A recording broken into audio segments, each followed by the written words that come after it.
I want you to picture this. You're sitting in a courtroom, surrounded by people who used to call you family, and they're all smiling at you like vultures circling a wounded animal. Your own daughter won't even look you in the eye. Her husband, the man you paid for, fed, housed, and believed in, is holding her hand like he's some kind of hero. And his mother? She's sitting there with a smile so smug it could curdle milk, watching you like you're about to be erased from existence. That was me. That was my life on a Thursday morning in October, 3 years ago. And I want to tell you how I went from being that broken woman in the courtroom to the one who walked out with her head high while they sat there, speechless and terrified. But before I get into all of that, let me ask you something. Where are you watching this from right now? Drop a comment and let me know. I love hearing from people all over the world who've been through their own battles. And if you've ever felt betrayed by the people you loved most, if you've ever been made to feel small by your own family, then you're going to want to hear every single word of this story. Hit that subscribe button, because I promise you, this isn't just about revenge. It's about justice. It's about reclaiming yourself when everyone thinks you're finished. And check the description box below. There are more stories just like this one, stories of people who fought back and won. Now, let me take you back to where it all started. My name is Diane, and I'm 63 years old now, though some days I feel 100 and others I feel like I'm just beginning. I raised my daughter, Bethany, by myself from the time she was 4 years old. Her father walked out on us without a word, without a dollar, without a backward glance. I was 28, working 2 jobs, living in a cramped apartment that smelled like mildew and old carpet, and I swore to myself that Bethany would never know what it felt like to go without. I would give her everything I didn't have. I would make sure she felt loved, supported, secure. And I did. God help me, I did. I worked as a dental hygienist during the day and cleaned office buildings at night. I scrubbed toilets at 2 in the morning so that Bethany could have piano lessons. I wore the same 3 outfits for years so she could have new clothes for school. I drove a car that broke down more often than it ran, but she never missed a field trip, never missed a birthday party, never went to bed hungry. I gave her everything I had, and when that wasn't enough, I found more to give. She was a bright kid. Beautiful, too, with thick brown hair and green eyes that sparkled when she laughed.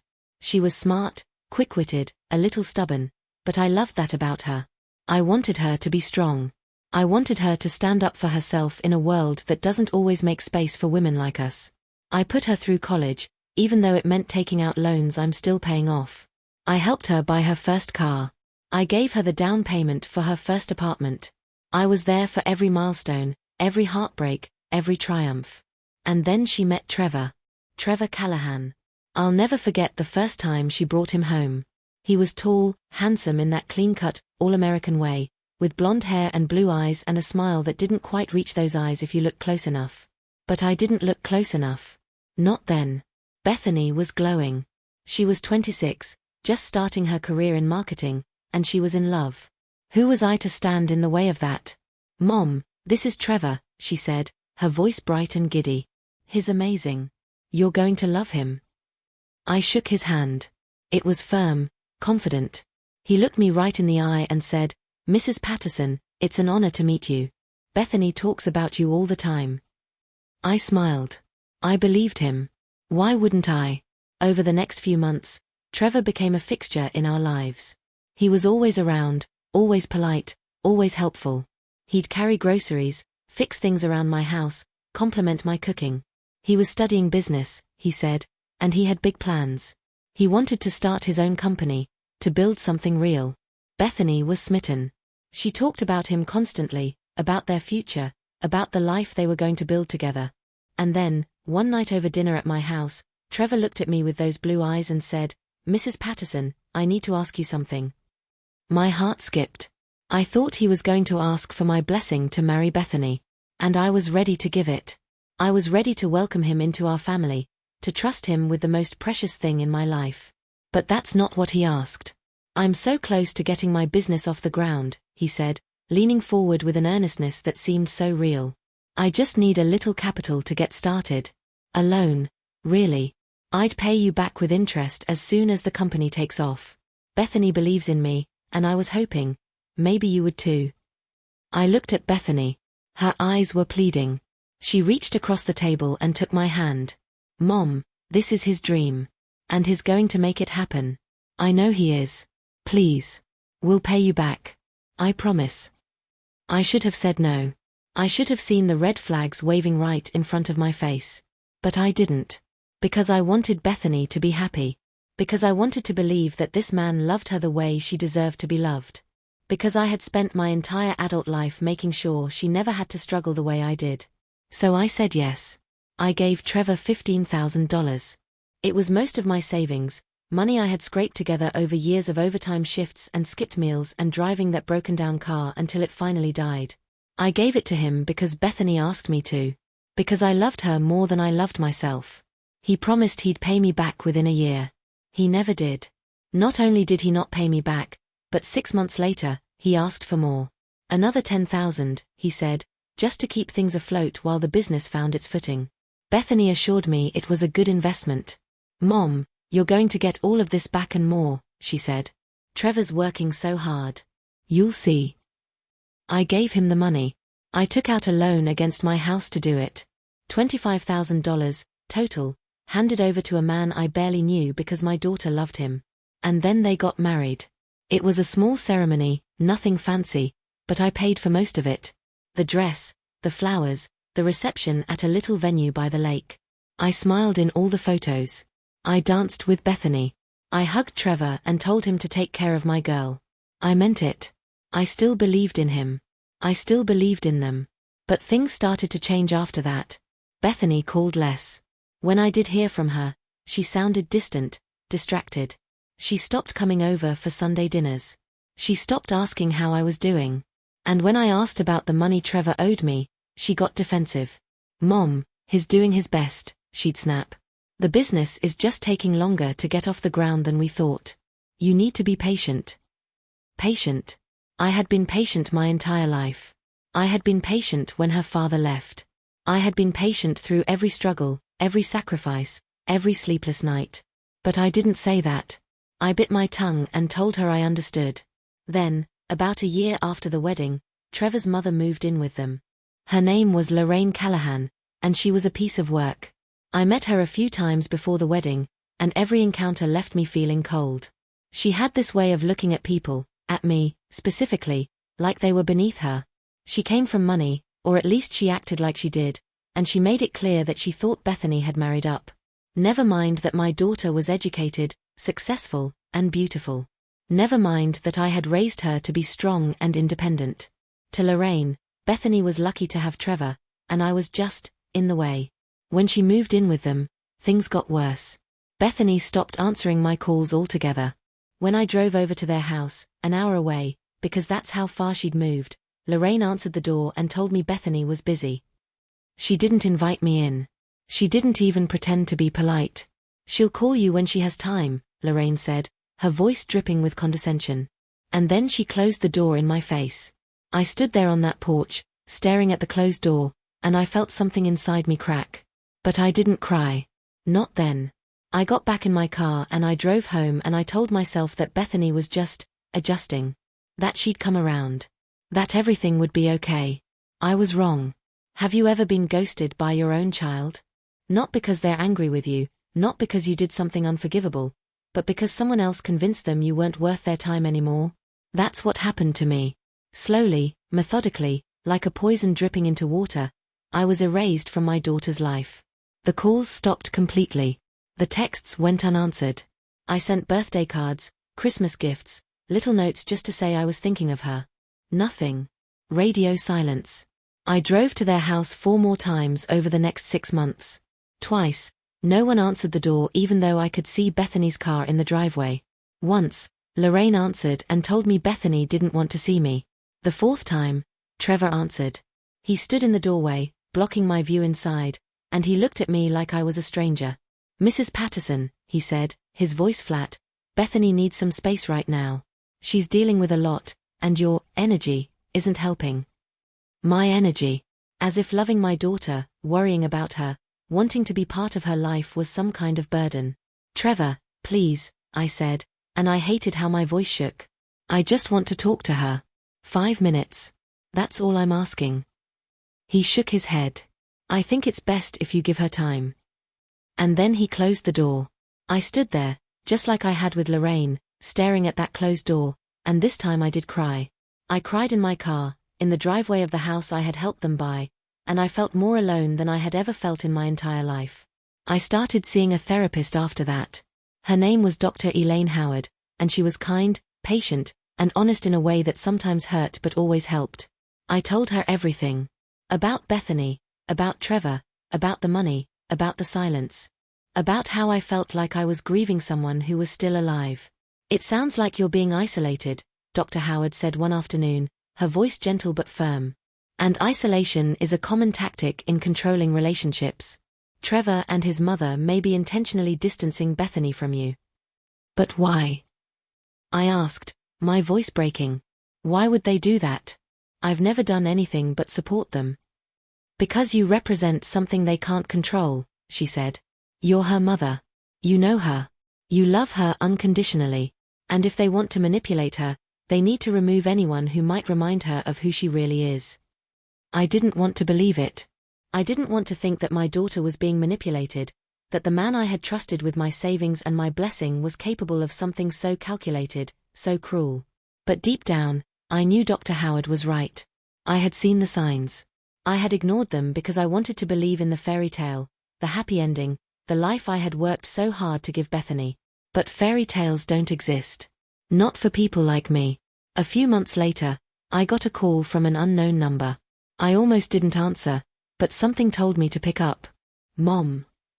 It was Bethany. Her voice was quiet, strained, and I could hear something in it that made my chest tighten.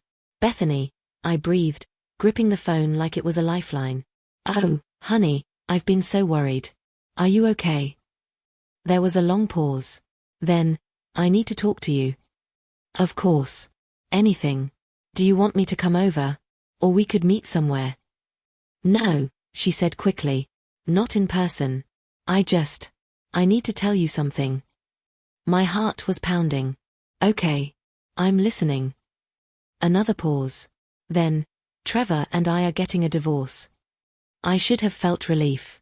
I should have felt vindicated, like all my fears had been confirmed and now, finally, Bethany would come back to me. But instead, I felt dread. Because the way she said it, the flatness in her voice, told me this wasn't going to be the reunion I'd been hoping for. "Oh, sweetheart," I said softly. "I'm so sorry. Are you okay? Do you need anything? Do you need a place to stay?" "I'm fine," she said, and her voice was cold now. "I'm staying in the house. Trevor's moving out." "That's good," I said, trying to keep my voice steady. "That's really good, Bethany. You deserve better than—" "Mom, stop." I stopped. "I didn't call to talk about Trevor," she said. "I called because I need you to understand something. The divorce is happening because of you." The words hit me like a fist to the stomach. "What?" "You've been interfering in my marriage from the beginning," she said, her voice rising. "You never trusted Trevor. You always made him feel like he wasn't good enough.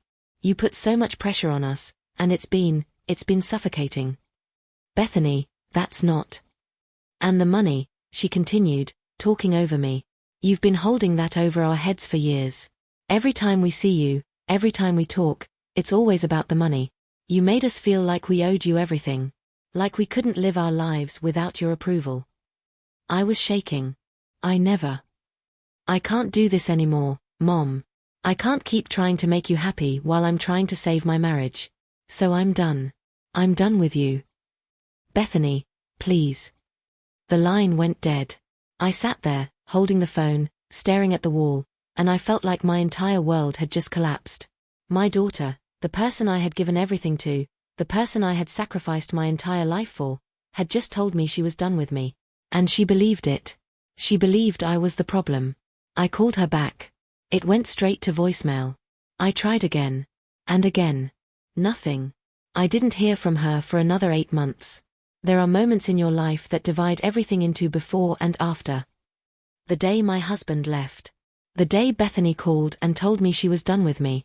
And the day I received the letter in the mail that changed everything. It was a Tuesday.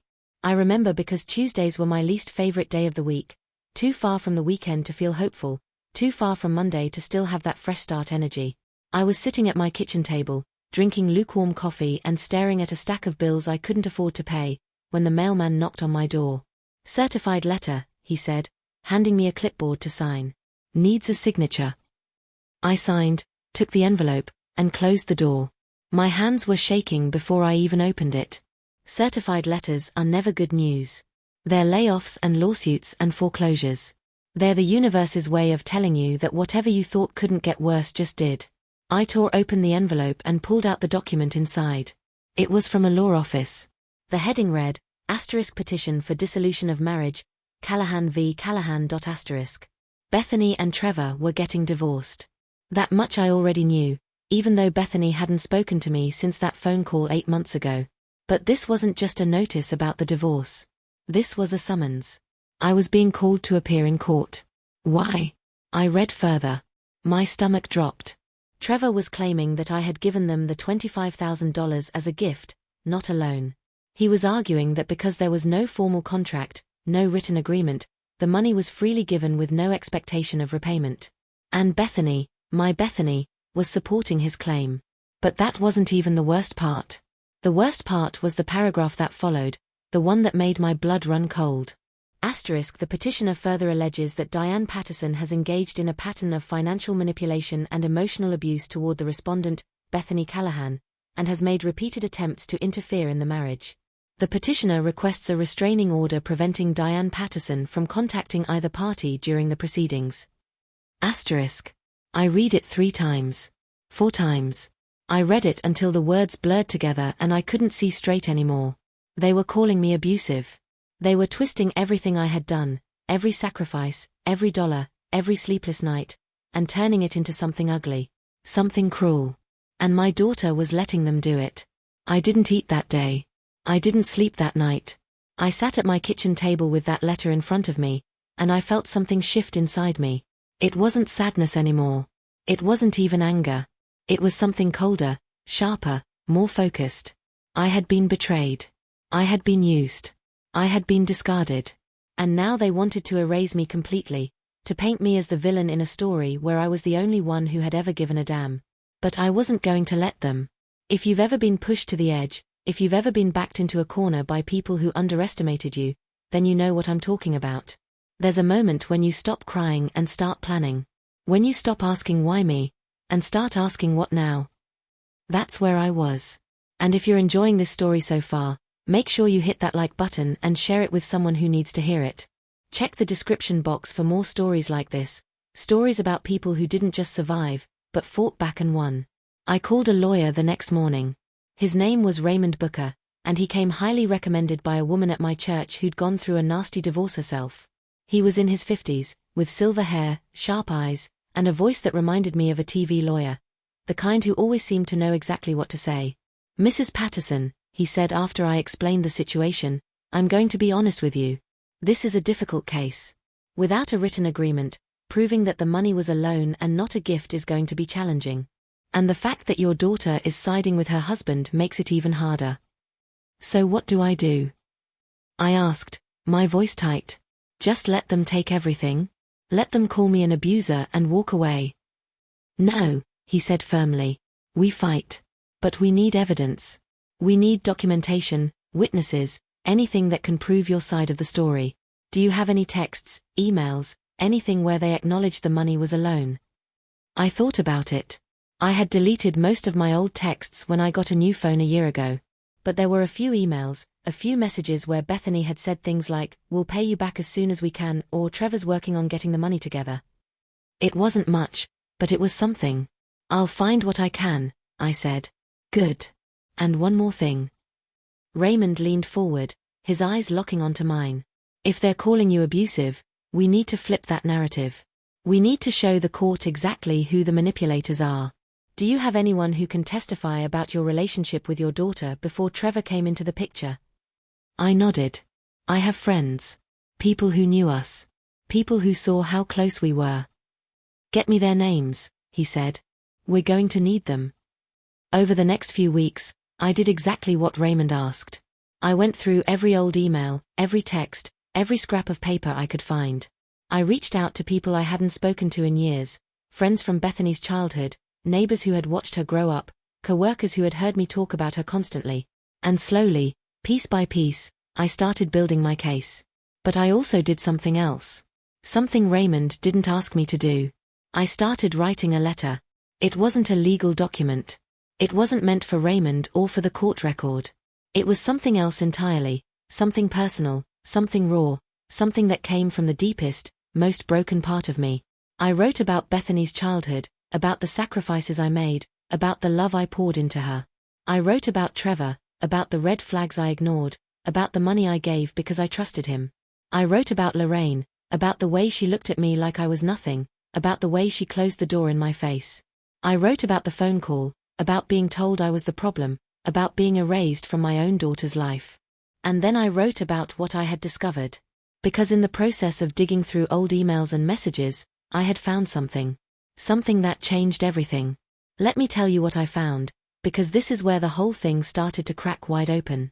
I was going through my email late one night, searching for anything that might help my case, when I came across a message from Trevor. It was from about 2 years ago, sent to me with the subject line, Business Update.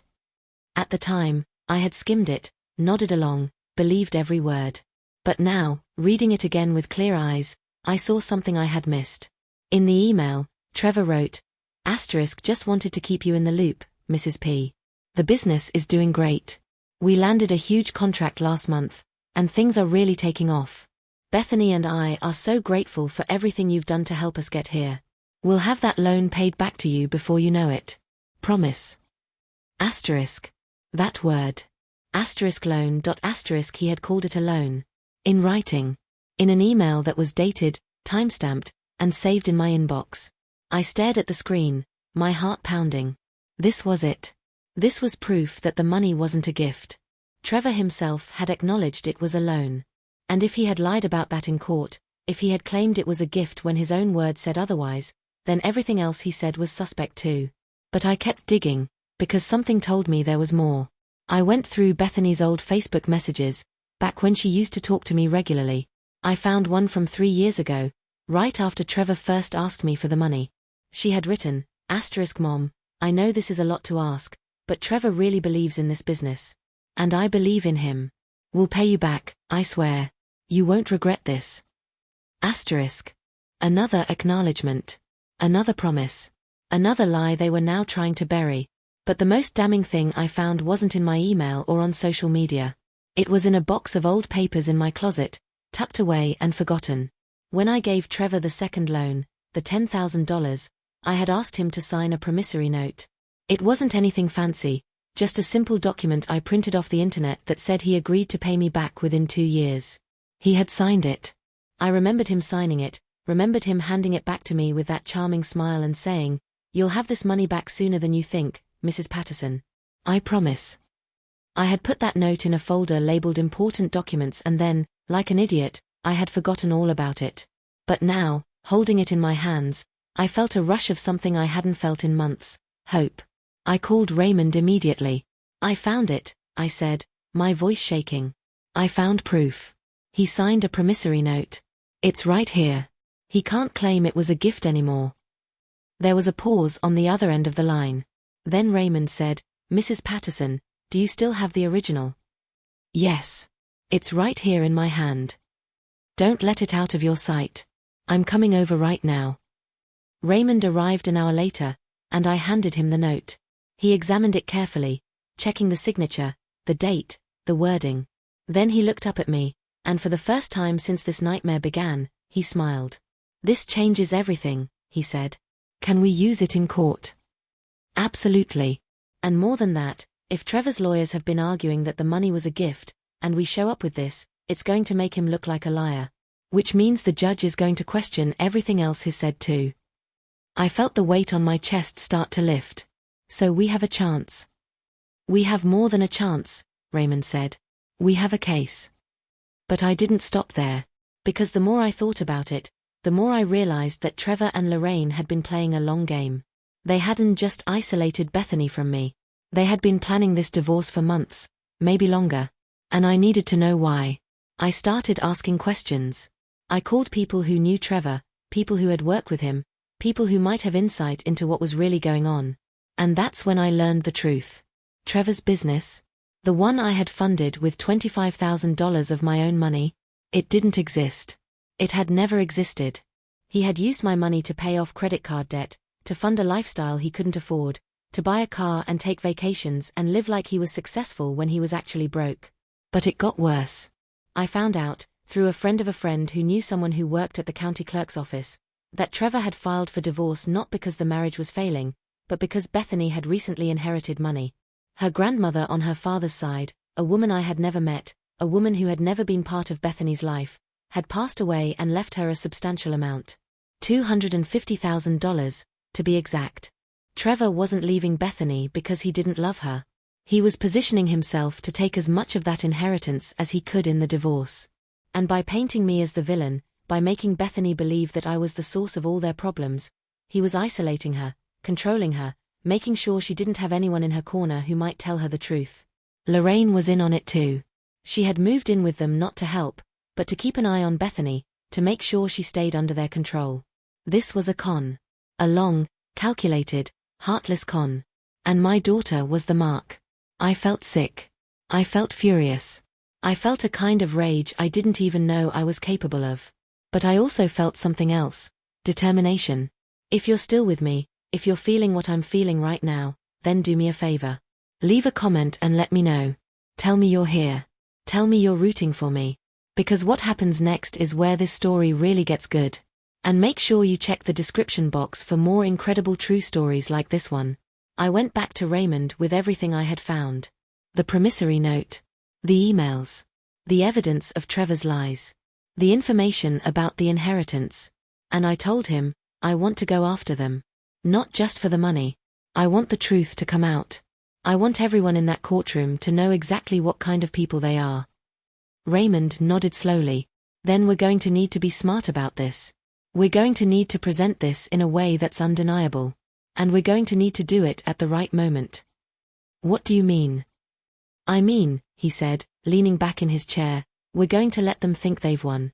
We're going to let them walk into that courtroom confident, smug, ready to destroy you.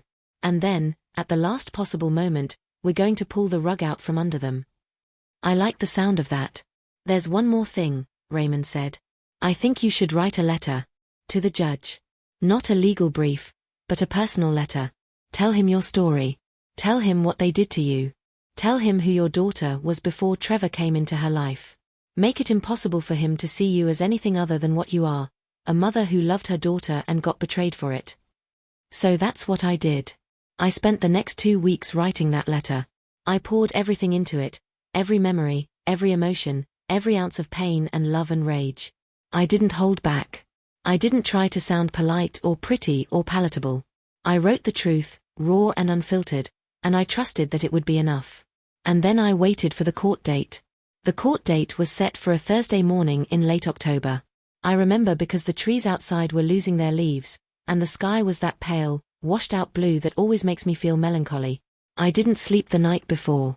I lay in bed, staring at the ceiling, running through everything in my head. The evidence. The letter. The things I might say if I was called to testify. The look on Bethany's face when she saw me. Raymond picked me up at 8. He was calm, professional, dressed in a sharp grey suit that made him look like he could argue with God and win. I, on the other hand, was a mess. I had changed outfits 3 times that morning, finally settling on a simple navy dress and a cardigan, because I didn't want to look like I was trying too hard, but I also didn't want to look defeated. I wanted to look like a mother. Like someone worth believing in. How are you feeling? Raymond asked as we drove toward the courthouse. Terrified, I said honestly. Good. Use that. Let the judge see how much this matters to you. The courthouse was old, imposing, with tall columns and heavy wooden doors that made me feel small as I walked through them. Inside, it smelled like dust and floor polish and old paper. Raymond led me to a bench outside the courtroom, and we sat down to wait. That's when I saw them. Bethany came around the corner first, and my breath caught in my throat. She looked so different. Thinner, paler, her hair pulled back in a tight bun that made her look older than her 30 years. She was wearing a black dress, and she walked with her arms crossed over her chest, her eyes fixed on the floor. She didn't see me. Or maybe she did, and she just chose not to look. Behind her was Trevor. He looked exactly the same, tall, blonde, confident, with that same smile that had fooled me all those years ago. He had his hand on Bethany's back, guiding her, and the gesture made my skin crawl. And next to him, like a shadow, was Lorraine. Lorraine looked smug. That's the only word for it. She was dressed in a cream-colored suit, her hair perfectly styled, and she had this little smile on her face like she was attending a party, not a court hearing that was tearing my life apart. She glanced in my direction, and when our eyes met, her smile widened. I wanted to scream. I wanted to run over there and shake Bethany, to grab her by the shoulders and tell her to wake up, to see what was happening to her.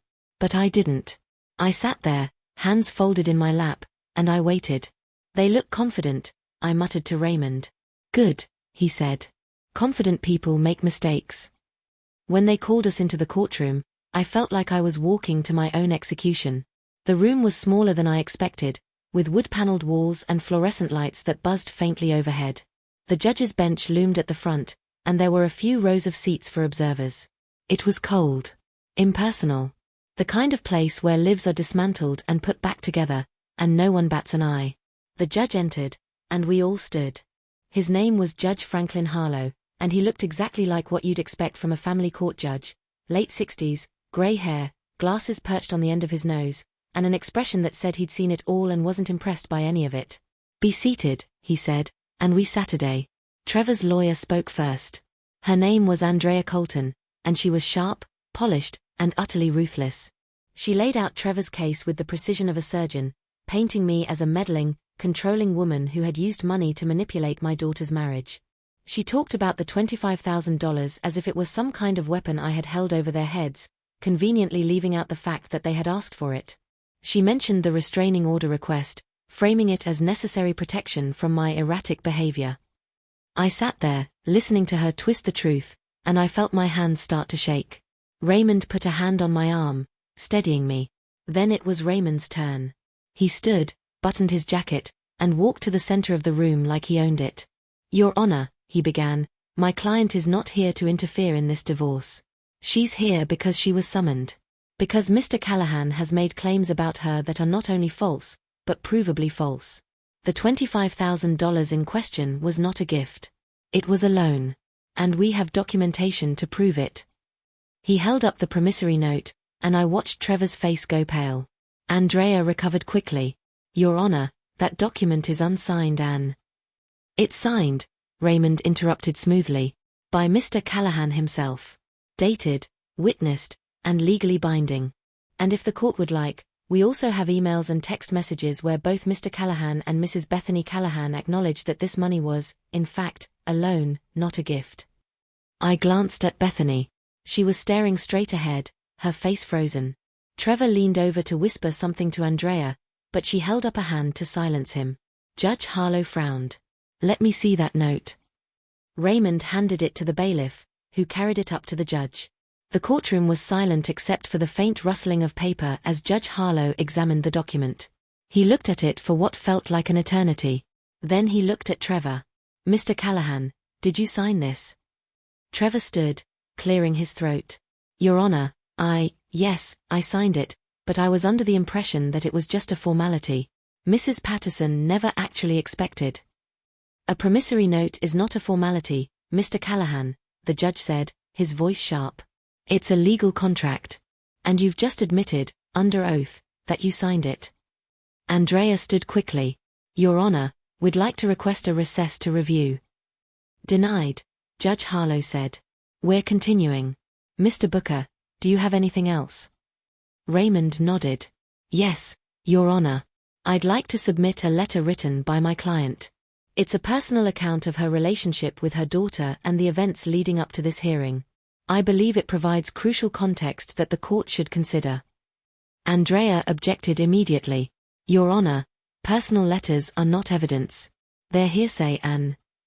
I'll decide what's relevant, Miss Colton, Judge Harlow said. I'll read the letter. Raymond handed the letter to the bailiff, and my heart started pounding so hard I thought everyone in the room could hear it. That letter was everything. It was my last chance to make someone understand what had happened to me, to Bethany, to us. Judge Harlow opened the envelope and began to read. The room was silent. I watched his face, searching for any sign of what he was thinking. At first, his expression was neutral, clinical. But as he continued reading, something changed. His eyebrows raised slightly. Then his mouth twitched. And then, I swear to God, he started to smile. Not a polite smile. Not a courtroom smile. A real smile. The kind of smile you get when something surprises you, when something clicks into place and suddenly makes perfect sense. He kept reading, and the smile grew wider. Then he laughed. Quietly at first, just a small chuckle that he tried to hide behind his hand. But then he couldn't help himself. He laughed again, louder this time, and the sound echoed through the courtroom like a gunshot. Everyone froze. Trevor and Andrea exchanged panicked looks. Lorraine's smug smile vanished. Bethany's head snapped up, her eyes wide with confusion and fear. And I just sat there, holding my breath, because I had no idea what was happening. Judge Harlow finished the letter, folded it carefully, and set it down on his bench. He removed his glasses, rubbed his eyes, and then looked directly at Trevor. "Oh, this is good," he said quietly, still smiling. Trevor stood. "Your Honor, I—" "Sit down, Mr. Callahan." Trevor Saturday. Judge Harlow leaned back in his chair, still holding my letter, and looked around the courtroom. "Let me tell you all what I just read," he said. "Because I think it's important that everyone here understands exactly what's going on." He picked up the letter again, and I felt my pulse in my throat. "This letter," he continued, "is from a woman who worked 2 jobs to raise her daughter alone. Who put that daughter through college, helped her buy a car, gave her a down payment on an apartment. Who then gave her future son-in-law $25,000, not as a gift, but as a loan to start a business, because her daughter asked her to. A business, I might add, that never existed." He looked at Trevor. Trevor's face had gone from pale to red. "This letter details how, after the money was handed over, Mrs. Patterson was systematically cut out of her daughter's life. How she was turned away from her daughter's home. How she was told she was interfering and abusive when all she wanted was to be part of her daughter's life. And here's the part that made me laugh, Mr. Callahan, so listen carefully." Judge Harlow leaned forward, his smile gone now, replaced by something cold and sharp. "Mrs. Patterson writes that she recently discovered her daughter inherited $250,000 from her late grandmother. And she writes that, interestingly, you filed for divorce exactly 1 week after that inheritance was deposited into your wife's account." The room went dead silent. "She also writes," the judge continued, "that in your divorce filing, you're seeking half of all marital assets, which would include that inheritance. And you're painting Mrs. Patterson as an abusive, controlling figure in order to ensure that your wife has no one to turn to, no one to advise her, no one to tell her that what you're doing is a con." Andrea stood. "Your Honor, that's speculation and—" "Is it?" Judge Harlow snapped. "Because from where I'm sitting, Miss Colton, it looks like a pattern. Mr. Callahan takes money from Mrs. Patterson under false pretenses. He isolates her daughter. He waits for the daughter to inherit a substantial sum. And then he files for divorce and tries to paint the mother as the villain so no one questions his motives. Does that sound like speculation to you? Because it sounds like fraud to me." The word hung in the air like a bomb. Trevor shot to his feet. "Your Honor, that's not, I didn't." "Sit down," Judge Harlow said, his voice like ice. "Trevor Saturday. I couldn't breathe. I couldn't move. This was happening. This was actually happening." Judge Harlow turned to Bethany. "Mrs. Callahan, do you understand what's going on here?" Bethany looked at him, her face pale, her eyes wide. She opened her mouth, but no sound came out. "Your husband," the judge said, his voice gentler now, "has lied to you. He's lied to this court. He took money from your mother and now claims it was a gift, despite signing a legal document stating otherwise. He's filed for divorce at a very convenient time, and he's trying to take half of your inheritance.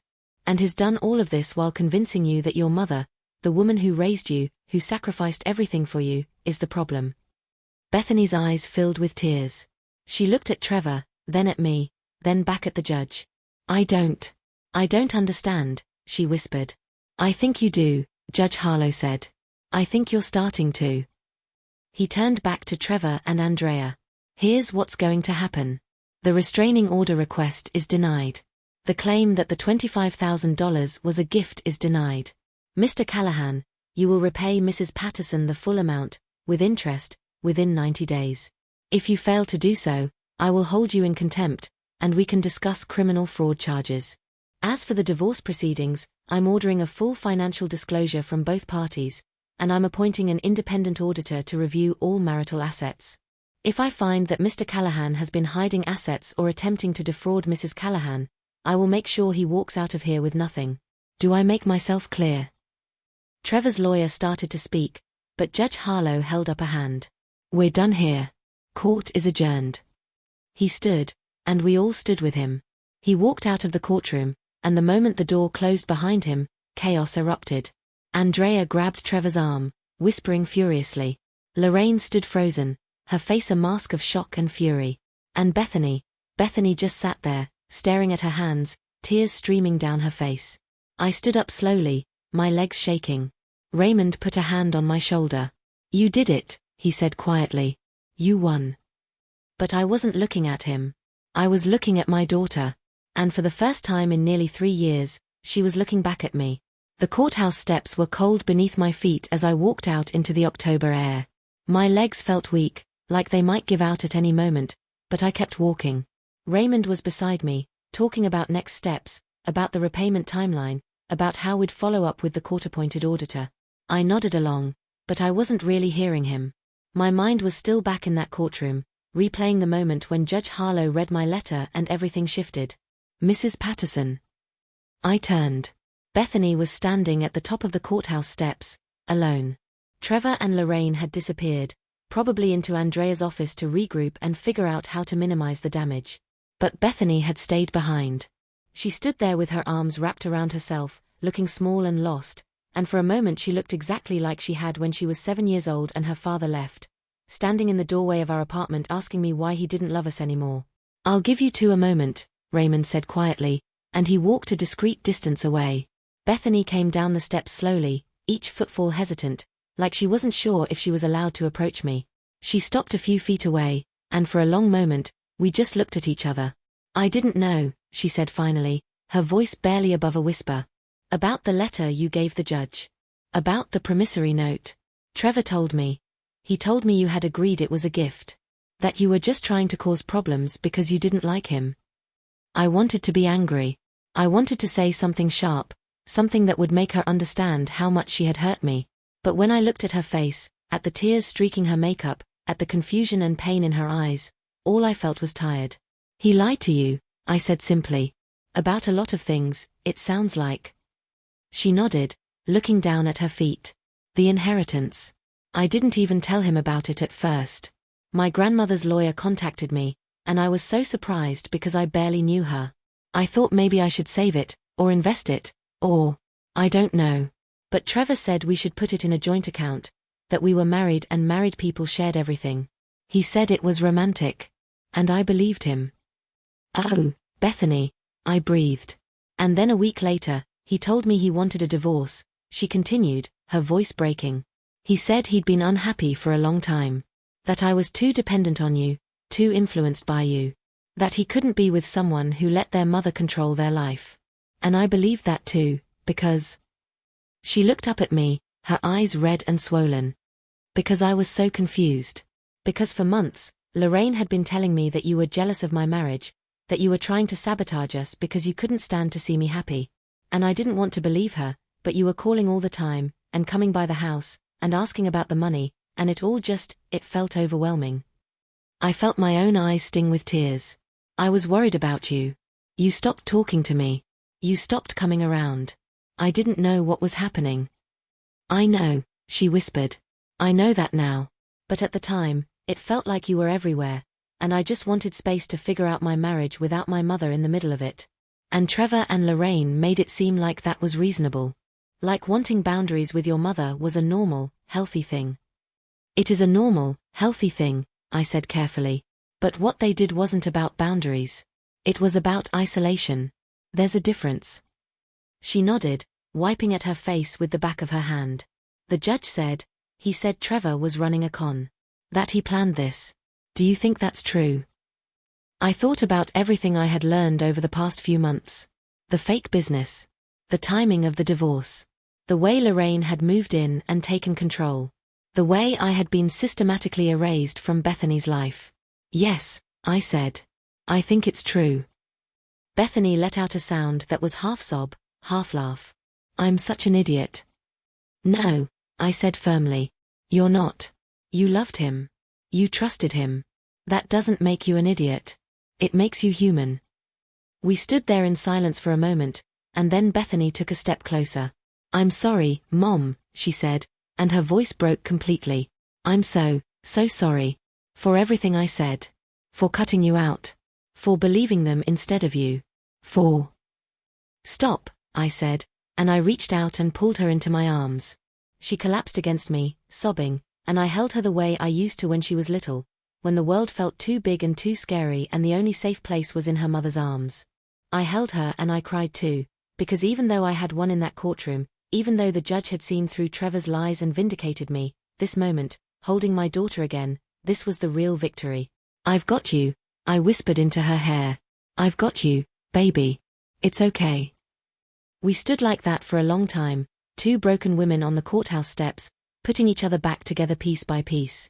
Over the next few weeks, the truth came out in pieces, like pulling a thread and watching an entire sweater unravel.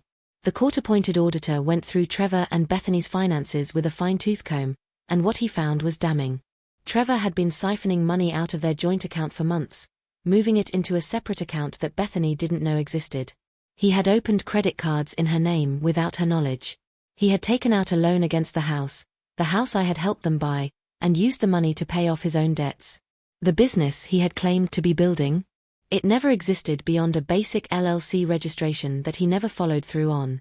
The $25,000 I had given him had gone toward paying off credit card debt he'd accumulated before he even met Bethany, buying a car he later sold, and funding a lifestyle that was entirely built on lies. And Lorraine. She wasn't just an overbearing mother-in-law. She was a co-conspirator. The auditor found records of payments from Trevor's secret account to Lorraine, totaling nearly $30,000 over the course of 2 years. Trevor had been paying his own mother to live with them, to keep Bethany isolated and controlled, to make sure the con didn't fall apart before he could get his hands on the inheritance. When Bethany learned all of this, she was devastated. She moved out of the house she had shared with Trevor and came to stay with me while the divorce proceedings continued. It was strange at first, having her back in my space after so long, but it was also healing. We talked, really talked, for the first time in years. She told me things I hadn't known. How Trevor had always been charming in public but cold in private. How he had a temper that scared her sometimes. How Lorraine had a way of making her feel small and stupid, like she was lucky to be part of their family. How she had felt trapped and confused and like she was losing herself, but she hadn't known how to ask for help. I thought I was going crazy, she admitted one night over tea at my kitchen table. I thought maybe I was the problem. Maybe I was too needy, or too clingy, or too influenced by you. Trevor kept telling me I needed to grow up, to stop running to my mother every time something went wrong. And I believed him, because... She paused, staring into her cup. Because I wanted the marriage to work. I wanted to believe I had made the right choice. You couldn't have known, I said gently. People like Trevor are good at what they do. They make you doubt yourself. They twist the truth until you don't know which way is up anymore. But you knew, she said, looking at me. Didn't you? You never trusted him. I thought about that. I wanted to trust him. I wanted to believe he was the right person for you. But yes, there were things that bothered me. The way he asked for money so easily. The way he always seemed to have an answer for everything, even when the answer didn't quite make sense. But I ignored those things because you were happy. Or at least, I thought you were. I thought I was too, she said quietly. It was during one of these late-night conversations that Bethany told me something that made my blood run cold. Mom, she said, her voice hesitant, there's something else. Something I need to tell you. I set down my tea. What is it? When Trevor first asked you for the money, back when we were dating, it wasn't his idea. It was Lorraine's. I stared at her. What? I overheard them talking one night, she said. I wasn't supposed to, but I came home early from work and they were in the kitchen. Lorraine was saying something like, she's desperate to be part of your life. Use that. If you ask her for money, she'll give it to you because she wants to feel needed. And Trevor laughed and said, you think it'll work? And Lorraine said, "Of course it will. Women like her are easy." I felt like I'd been punched in the stomach. "Why didn't you tell me?" "Because I convinced myself I had misunderstood," Bethany said, her eyes filling with tears. "Because I loved him and I didn't want to believe he was capable of something like that. So I told myself Lorraine was just being cynical, that she didn't understand our relationship. And then when Trevor did ask you for the money, I pushed that memory down and pretended it never happened. I'm so sorry, Mom. I should have warned you. I should have." "Stop," I said, reaching across the table to take her hand. "This isn't your fault. They manipulated both of us. They planned this from the beginning." And that's when I realized the full scope of what had happened. This wasn't just about money. This was about power.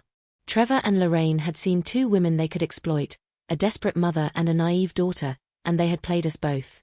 But they had made one critical mistake. They had underestimated me. If you're still here, if you're following this story and feeling what I'm feeling, then I need you to do something for me. Share this video.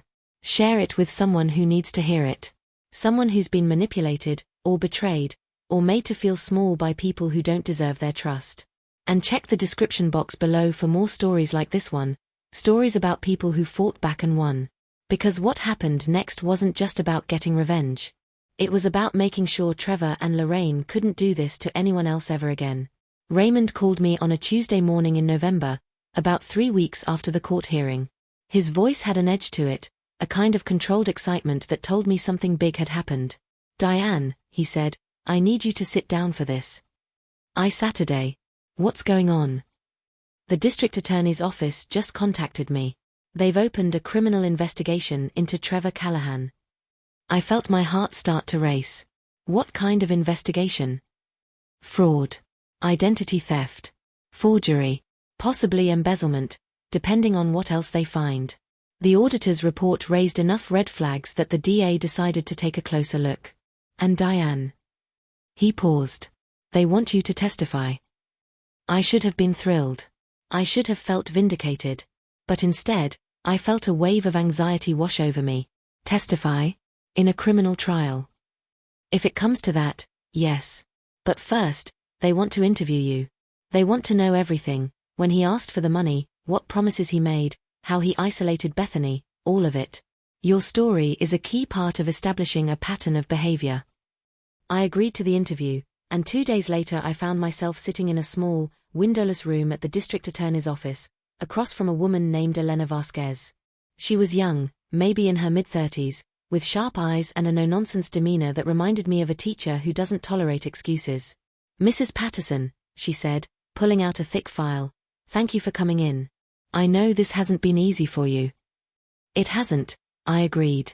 "But if it means stopping Trevor from doing this to someone else, I'll do whatever you need." She smiled slightly. "That's what I like to hear. Now, I need you to walk me through everything. Start from the beginning. When did you first meet Trevor Callahan?" For the next 3 hours, I told her the story. All of it. Meeting Trevor, the first loan, the second loan, the wedding, the way Bethany started pulling away, the divorce filing, the courtroom hearing. I showed her the promissory note, the emails, the text messages. I told her about the fake business and the inheritance and the way Lorraine had been involved from the start. Elena listened, taking notes, asking clarifying questions, occasionally stopping me to dig deeper into specific details. And when I finished, she sat back in her chair and looked at me with something that might have been respect. "Mrs. Patterson, I'm going to be honest with you. What happened to you is horrible, but it's also exactly what we need. Your case is clean, well documented, and it establishes a clear pattern of predatory behavior. And here's the thing, you're not the only one." I blinked. "What?"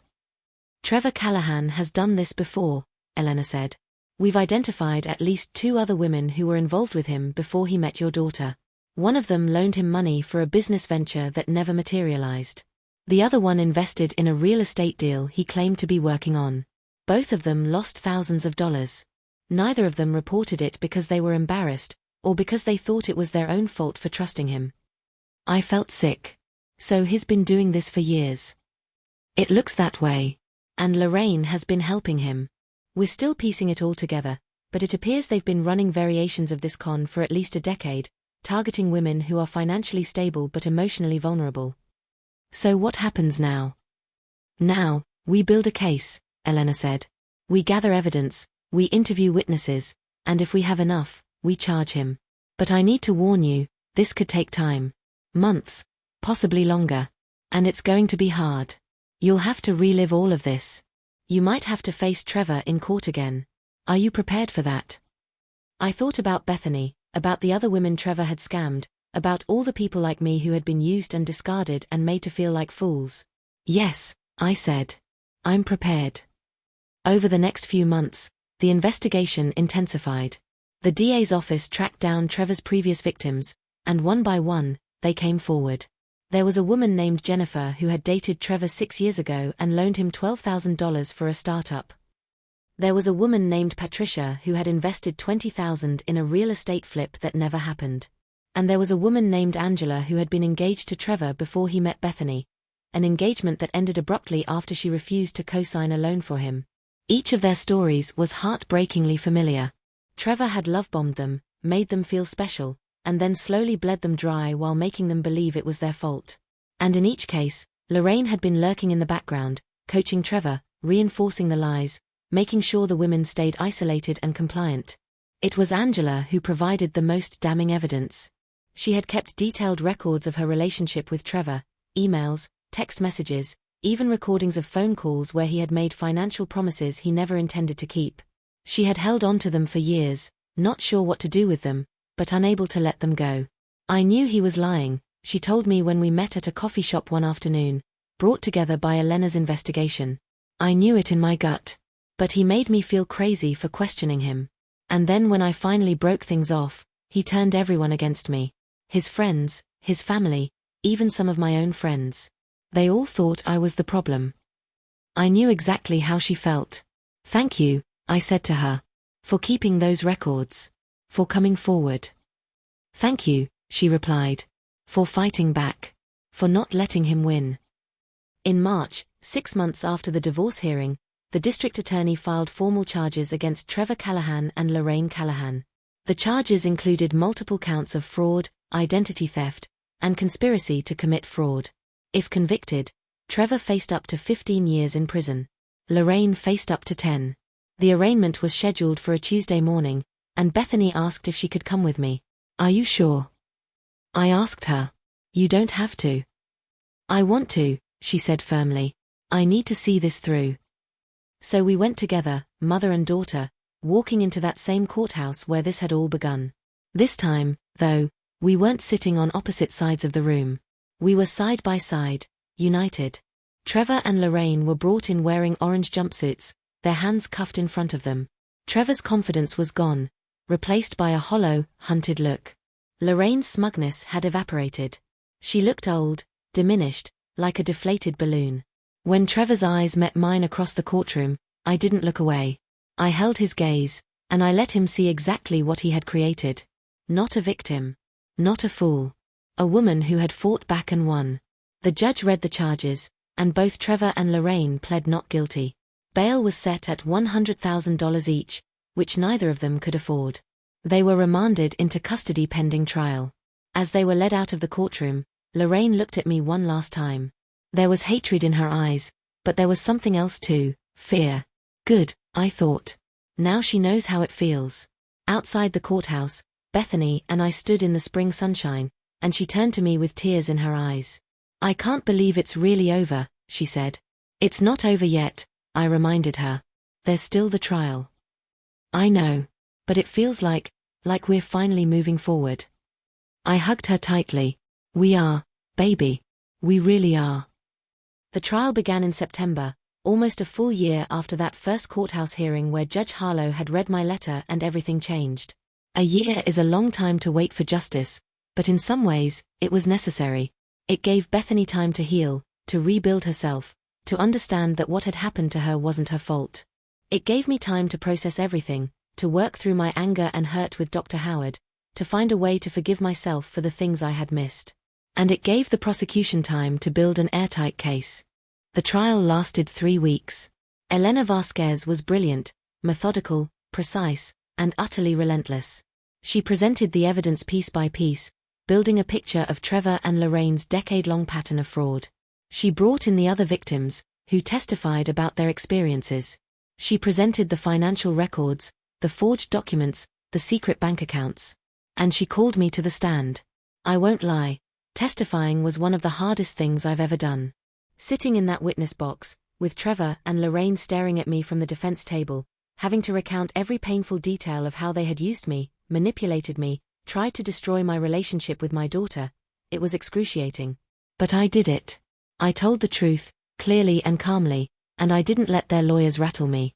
Trevor's attorney tried to paint me as a vindictive ex-mother-in-law, as someone who had never approved of the marriage and was now seeking revenge.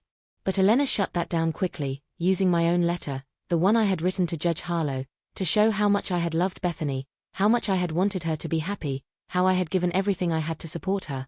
Bethany testified too. She told the court about how Trevor and Lorraine had isolated her, manipulated her, made her doubt herself and her relationship with me. She talked about the inheritance, about how Trevor had convinced her to put it in a joint account and then filed for divorce a week later. She talked about the emotional abuse, the control, the fear. And when she was done, when she stepped down from that witness stand with tears streaming down her face, I saw several members of the jury wiping their own eyes. The defense tried to argue that Trevor and Lorraine had simply made poor business decisions, that there was no intent to defraud anyone. But it was a weak argument, and the evidence against them was overwhelming. The jury deliberated for less than 6 hours. Guilty. On all counts. When the verdict was read, I felt something inside me finally let go, a weight I had been carrying for so long that I had forgotten what it felt like to be without it. Bethany grabbed my hand and squeezed, and I squeezed back, and we both cried. Trevor and Lorraine showed no emotion. They just sat there, staring straight ahead, as the judge scheduled sentencing for 2 weeks later. At the sentencing hearing, the judge gave Trevor 12 years in prison. Lorraine got 8.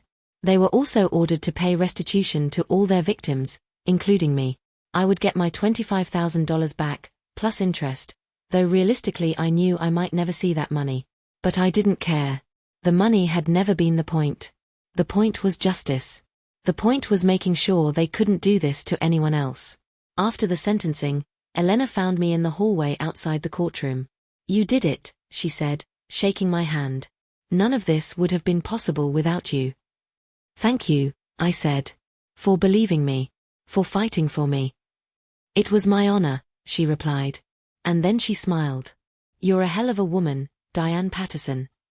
I smiled back, feeling something I hadn't felt in a very long time, proud of myself. That night, Bethany and I went out to dinner at a little Italian restaurant we used to go to when she was in high school. We ordered too much food, drank wine, and laughed, really laughed, for the first time in years. "Mom," Bethany said at one point, reaching across the table to take my hand, "I don't know how to thank you. For not giving up on me. For fighting for me even when I pushed you away.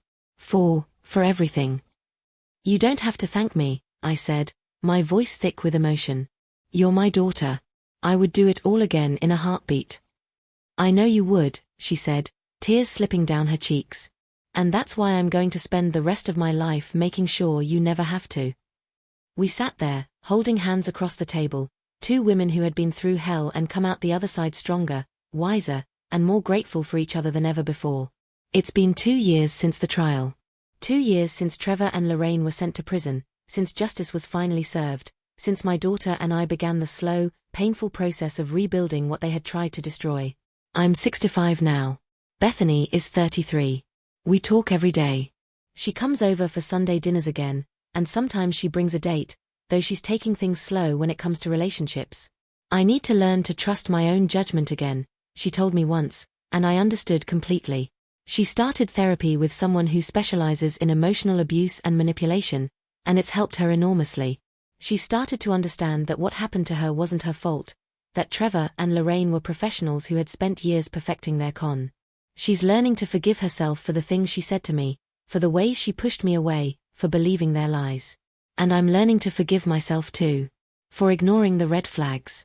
For giving them the money without proper legal protection. For not fighting harder, sooner, to get through to Bethany. Dr. Howard reminds me regularly that I did the best I could with the information I had, and that hindsight is always clearer than foresight. I got my money back, Eventually. Not all of it. Trevor and Lorraine's assets were limited, and there were multiple victims to compensate, but I got enough to rebuild my savings, to pay off the loan I had taken against my house, to feel financially secure again. But more importantly, I got my daughter back. Last month, Bethany asked me to go with her to visit her grandmother's grave, the grandmother who had left her the inheritance that had set this whole nightmare into motion. It was the first time either of us had been there, and as we stood in front of the simple headstone, Bethany said something that made me cry.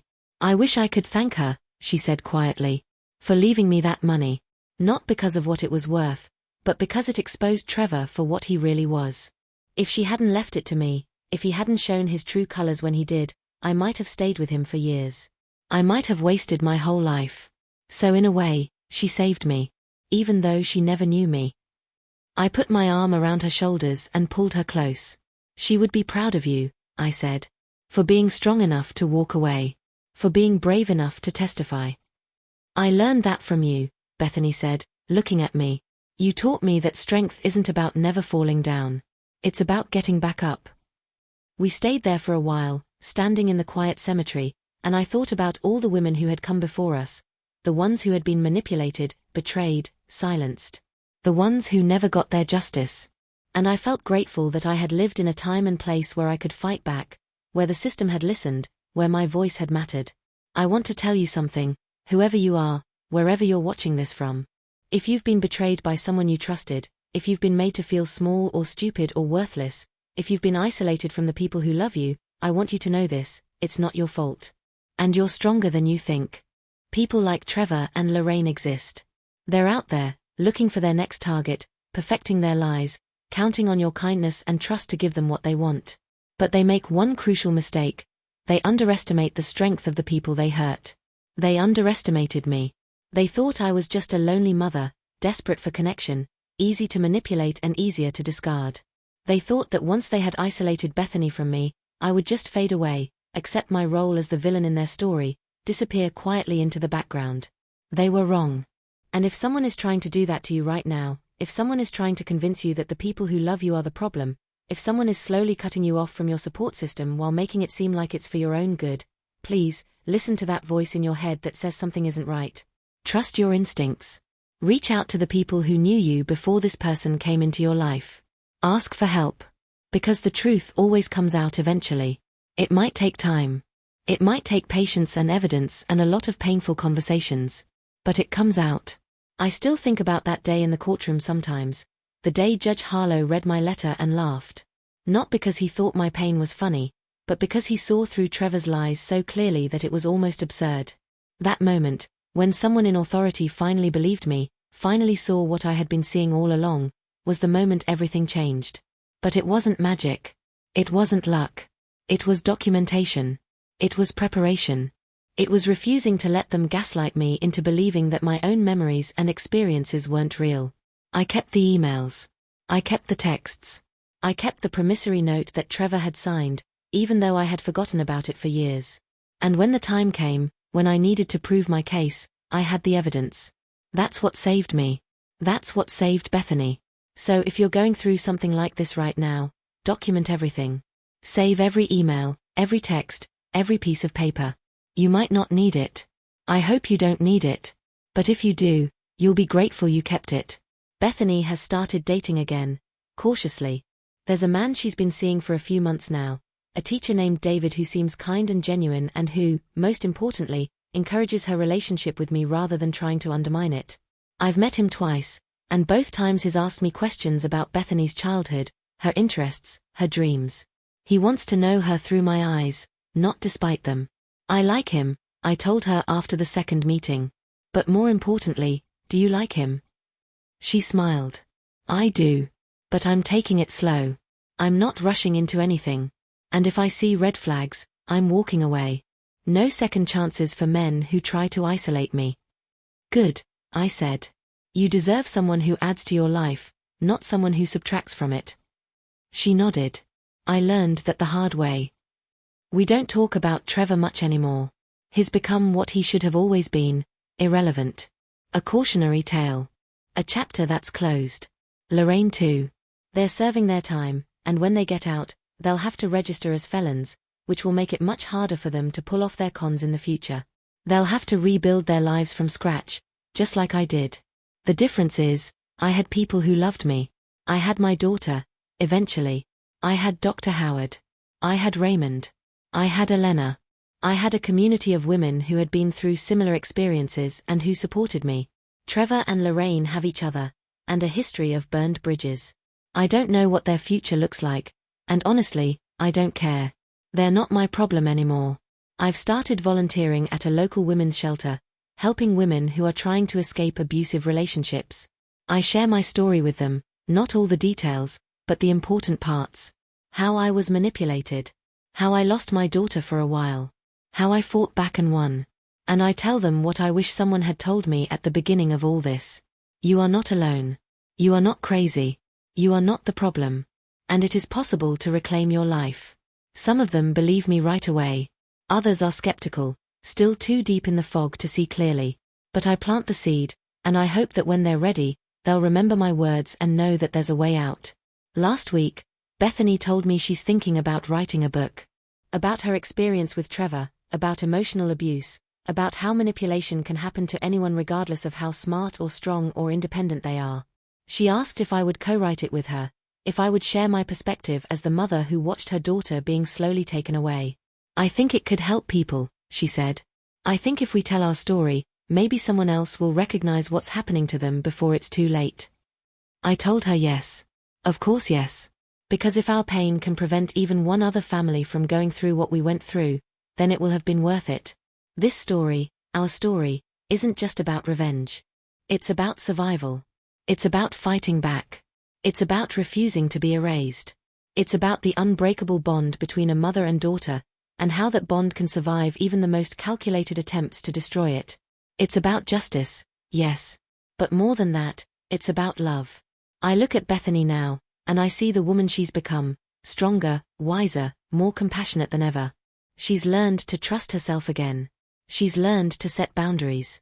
She's learned that asking for help isn't weakness, it's wisdom. And I look at myself, and I see someone I'm proud of. Someone who didn't give up. Someone who fought for what mattered. Someone who proved that you're never too old, never too tired, never too broken to stand up and say, no more. If you've made it this far, if you've listened to this entire story, then thank you. Thank you for bearing witness to our pain and our triumph. Thank you for believing that stories like this matter, that justice matters, that truth matters. And if you're going through something similar right now, if you're feeling isolated, manipulated, gaslit, or controlled, please know that there is hope. There is help. There is a way forward. Reach out to someone you trust. Document everything. Don't let them make you doubt your own reality. And remember, you are stronger than you think. The people who try to break you are counting on you to stay silent, to accept their version of events, to disappear quietly. Don't give them that satisfaction. Fight back. Tell your story. Reclaim your life. You deserve better. You deserve love that builds you up, not tears you down. You deserve relationships that add to your life, not subtract from it. You deserve to be believed. And you deserve justice. I got mine. Bethany got hers. And you can get yours too. Thank you for listening to my story. If it resonated with you, if it helped you in any way, please share it. Leave a comment and let me know where you're watching from, what your story is, or just that you're here and you understand. And please, check the description box below for more stories like this one. Stories of survival, resilience, and triumph over people who thought they could win. Because in the end, the truth always wins. It might take time. It might take patience. It might take more strength than you knew you had. But it wins. And so do we. Thank you for staying with me through this entire journey. If this story touched you, if it made you feel something, if it reminded you that you're not alone, then it served its purpose. Drop a comment below and let me know your thoughts. Share this with someone who needs to hear it. And remember, you are stronger than anyone who tries to break you. Check the description box for more incredible true stories of courage, survival, and justice. Until next time, stay strong.